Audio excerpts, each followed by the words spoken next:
Hello guys. Today, for the last one for a while, I may do more this year. That's kind of the loose goal here. We're going to talk about No More Tears by Ozzy Osbourne here.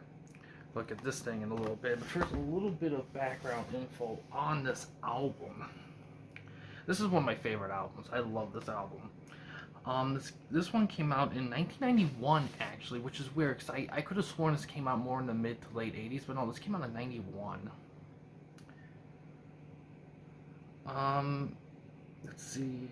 It's about 57 minutes, 2 seconds long. It was done under the Epic Associated label. Dwayne Barron and John Prudhoe produced it. And John Prudhoe, who has the link, he also did work with Dream Theater. Let's see. Singles. No More Tears was a single. Mama I'm Coming Home was a single.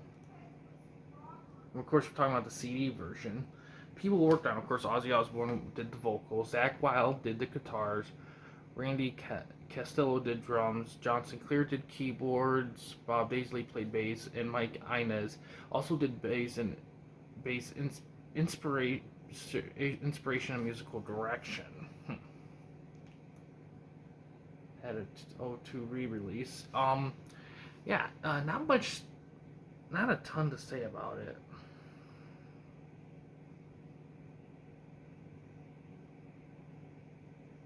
A lot of people consider it his third best album compared to his first two solo albums that had Randy Rhoads in it. So this is his best non-Randy Rhoads work, which I think is a fair assessment.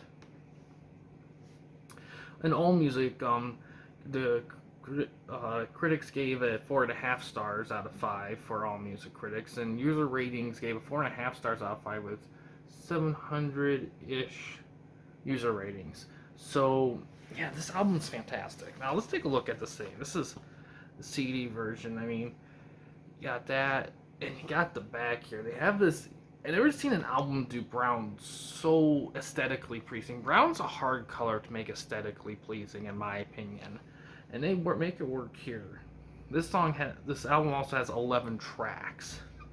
This is the inside of it. You have this liner note saying it's very thick. You just have the typical lyrics to like the songs, and then you have on the inside here. You have a little.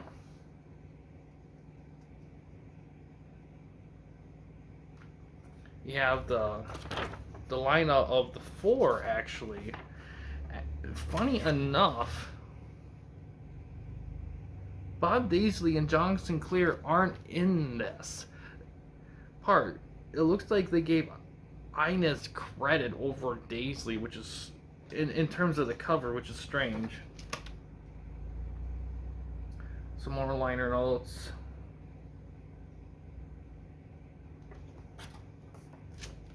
Yeah, just not anything too flashy, but reasonably well done. And now let's talk about the songs. Now, Mr. Tinkertrain, it's a good song to open. I will say the lyrics on this album, you could tell they definitely were kind of going for. This is a very unique album because the slower songs are some of the most beautiful slow rock songs I've ever heard. But the non-slow ones, they're still solid. There's nothing wrong with them, but you can tell what the lyrics are going for something a little bit more like clever. Like, I wouldn't say they were definitely going for like some double innuendos, which is rock. That's what rock is. So this is one of them. It's still a good rock. It definitely has a good groove to it. I don't want to change the world. That one has a great groove, and I think, and the lyrics to that one is a bit more timeless, in my opinion. Is all not a bit more, but it is timeless, very timeless lyrics. The next one here, "Mama, I'm Coming Home Again." What could I say about this song? This is one of the first songs I've heard as a kid. This is one of my favorite songs ever. It's just such a beautiful rock song. I mean, and the thing is, I don't know if it's even considered a ballad or a power ballad or not, but it's just so like the guitars, the sound aesthetics, the bass, just everything about it's just super, just beautiful to listen to. And man, this holds up so well. I love the song to death. It's like the acoustic guitars, just the arrangements, just everything.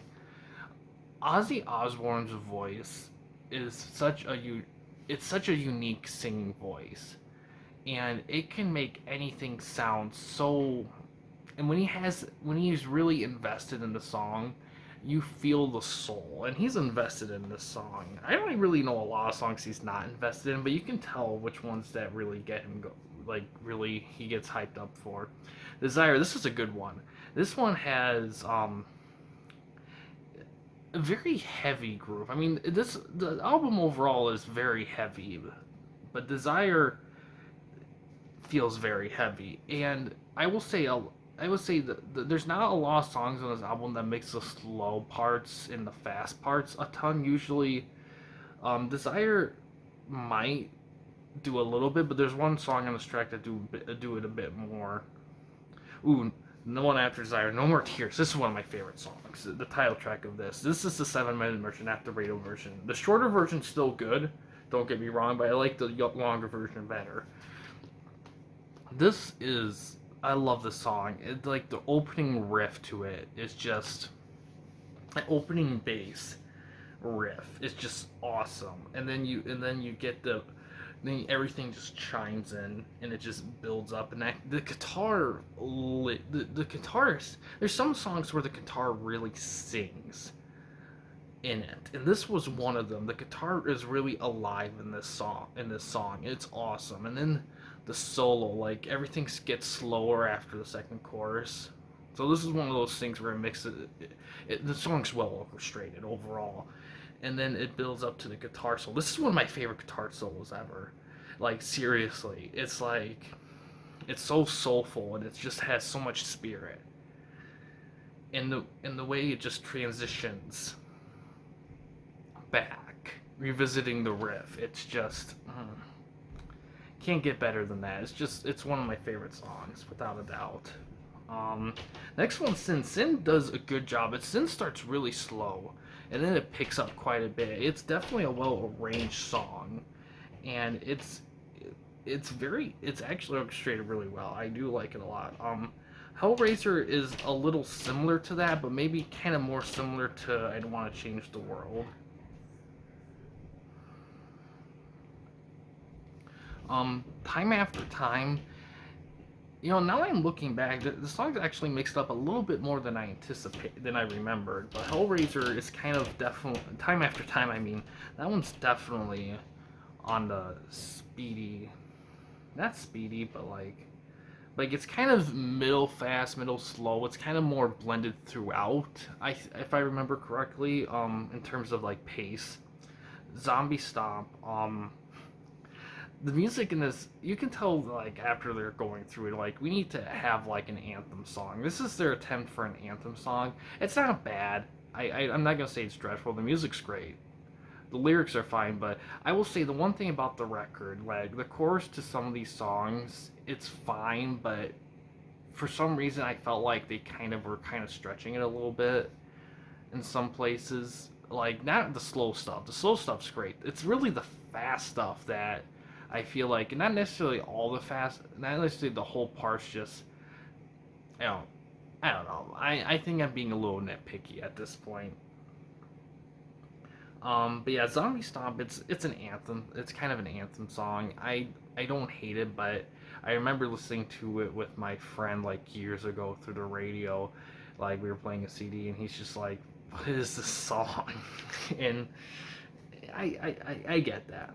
AVH is a very unique song, one of the more unique songs on the album, because it starts off very twangy. It makes this country twang a bit in it, and then it gets to the metal part, and that's really interesting there that they mix it up for that specific song specifically. Road to Nowhere, I'm surprised this wasn't a single because they did make a music video to the song. The Road to Nowhere is just another like kind of power ballad this song's also beautiful. and it in a lot of ways it kind of gets overshadowed a little bit, but it's a great song to end on. This overall, this album is just the music in this album is just great, like heavy metal rock, but it has a specific tone to it that just feels unique. Like, I'm pretty sure there were other bands like doing this at the time, and I'm sure some stuff blended, but when I listen to this record, I think this is a sound that's unique for Ozzy. And I will say Zakk Wylde was I think this was his first album with Ozzy, but I don't quite remember if it was or not. But a lot of people at the time when Randy Rhoads, I forgot when Randy Rhoads passed. I forgot when that was. It was definitely early 80s. And they had a guy for an album or two. Like Bark at the Moon, they had a different guy for a bit, and he was all right. He was good. There was nothing wrong with him, but they brought him in, and a lot of people were and a lot of people were nervous how this guy was going to stack up, because it was kind of weird, because at the time he was considered very similar to Randy Rhoads, so they were kind of wondering what's going to happen. And then he does this record, and it kind of cemented his status, because Zakk Wylde, he's done a lot in his own stuff, not just with Ozzy, with his own stuff as well. He's kind of branched and become his own thing. So this was really his big break, really. And damn, I really, really love this record. It's just so beautifully made. It's a beautifully made record. And I just love, like, the arrangements, the tone, like the songs that are beautiful are just beautiful. Like the anthem songs sound great, but I think the strength of the record is in the slow stuff. Actually, the biggest exception to that is No More Tears.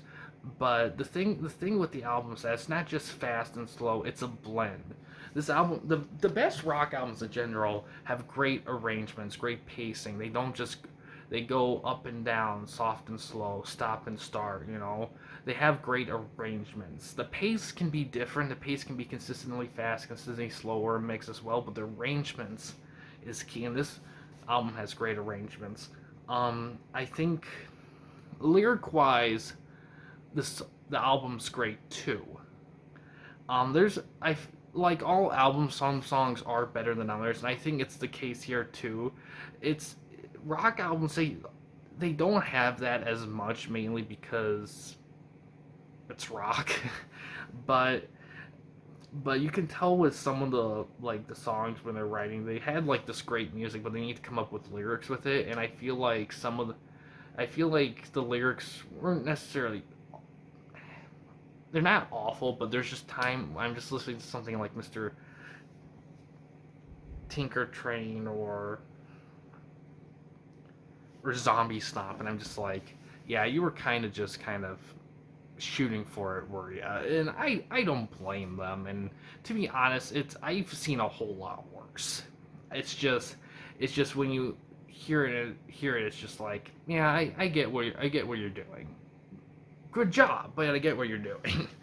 Man, and I haven't listened to this album. Like the trick with album reviewing is that it requires, like, you need to listen to something a lot to kind of fully remember everything, because it's one thing to listen to popular songs and give views and opinions on that, but if you're doing albums, the full songs, like there's songs on albums that you probably never heard of before, and you listen to it and you have a good overall opinion. And some people are better at others. I'm lucky enough and I've listened to music for a long time, where if I kind of get the gist, but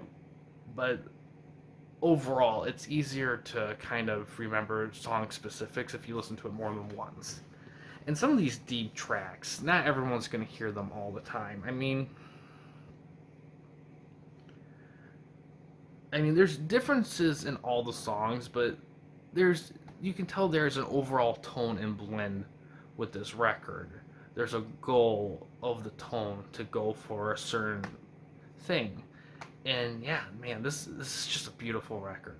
I love this record. It's just it's heavy, it's rock, it's fast and slow, but it has a beauty to it that I don't think's really been super matched. And to be honest, it just further reminds me how unfortunate it is nowadays where rock is kind of not dying out, but it's not getting credit, it's not getting focused anymore. And they're starting to make it seem like it's a bad thing to like rock music, like with the way disco was. And it's sad because unlike disco, rock was been around for decades, like 60 years. Disco was only around for like 10 years maybe before it started getting where rock is now. It's just kind of sad, and I'm hoping at some point a band or an artist or something just comes out of nowhere and just completely dominates everyone, but not with like rock, what they call rock music, but it's pop. I mean like legit rock music, you know, like a big super album. But we'll have to see on that. Overall, I love this record. It's a great record. You can probably find it anywhere, cassettes, maybe cassette, but I recommend CD or vinyl, online too. Um, and yeah, the strength of the album, like I said, is probably the slower songs and No More Tears. The studio tracks are great as well, and they stand out on their own as well. And I think the only thing about the album is some of the songs lyrics are, it's obvious that some songs are album songs and some songs are singles for the most part. They're still great album songs, don't get me wrong, but you can tell. But it's not to a point where it lessens the album's impact, because each song is at bare minimum great in my opinion. But yeah, awesome record. Definitely recommend this thing here. But yeah, I am taking a break from this for a little bit. I want to try to do more later this year, probably more towards fall, winter. I'm taking a break. I'm gonna do some things, and I'm gonna come back. I'm gonna come back with Fenn recommends for a bit. For those unfamiliar, it's movie review stuff. For a little bit, and then I definitely gonna do. It depends on when I resume Fenn recommends. I definitely will do some stuff in that, but I also am gonna do a vlog series, probably in the fall. I'm gonna do something short and simple, and I'm gonna aim it to be more on the horror side for Halloween, and then be doing some Fenn recommend stuff. Probably I don't know if I'll do like full 8 episode run like typical. I might just do them during specific things. But I do want to do some more of these before the end of the year. Like maybe December, like do an 8 episode thing, but it's through December and January or something. But I definitely want to keep doing more of these because I noticed you guys really liking these, and I appreciate that. And I definitely, and it's music reviews isn't something that's done a lot, and I feel like that's needed now more than ever, given the climate of music right now is kind of on the marginalized end. So I think it's a good thing to kind of look back on, specifically rock, because that's what I have, and just kind of give credit where credit's due. But yeah, but yeah, that's all I have to say for now. If you guys have any requests or anything, feel free to say them. And that reminds me, thanks for watching, guys. In case you want to chat with me, Mike, or anyone else at the Campy Company, and you don't want to use the YouTube comment section, we do have a couple options. First one is we have a Discord channel. You can find the link to that in the About page / About section of our channel. We also have a discussion tab in our channel as well, and you can access that through a PC or laptop computer. But yeah, guys, thanks for watching. Please subscribe and like the videos, and have a good day.